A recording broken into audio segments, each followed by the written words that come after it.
Remember that the single diploid cell that undergo meiosis 1 has now become 2 new haploid cells, meaning each 2 new daughter cell have only 23 chromosomes. Wow! And these 2 haploid cells will now enter meiosis 2. Welcome grade 8 science to the 3rd episode of meiosis. And here we're going to talk about more on meiosis 2.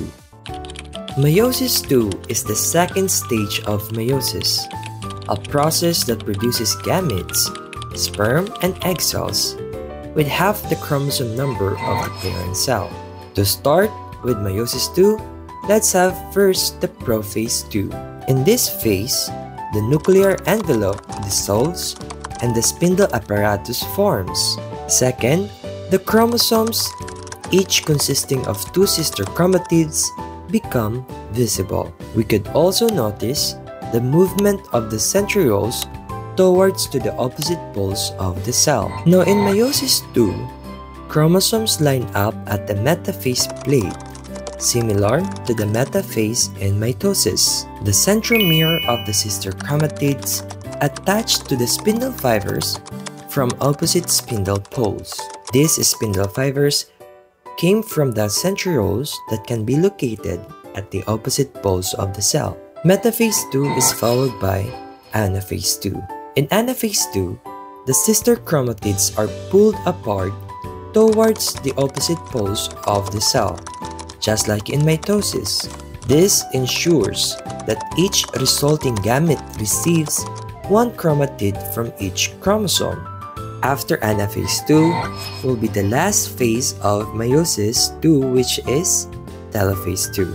In this phase, the chromosomes arrive at opposite poles and begin to decondense. A nuclear envelope forms around each haploid set of chromosomes, and cytokinesis occurs, resulting in 2 separate cells.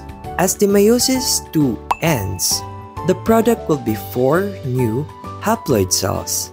Each has 23 chromosomes in number.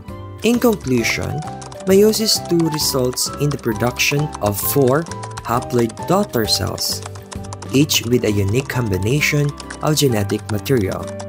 These cells are the gametes, which are ready to participate in sexual reproduction.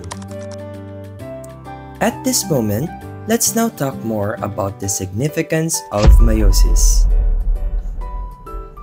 We have number 1, half chromosome number. Meiosis reduces the chromosome number by half, ensuring that when gametes, such as the sperm and eggs, combine during fertilization, the resulting zygote has the correct diploid number of chromosomes. And because of it, this maintains the stability of the species' chromosome number across generations. Number 2, genetic diversity.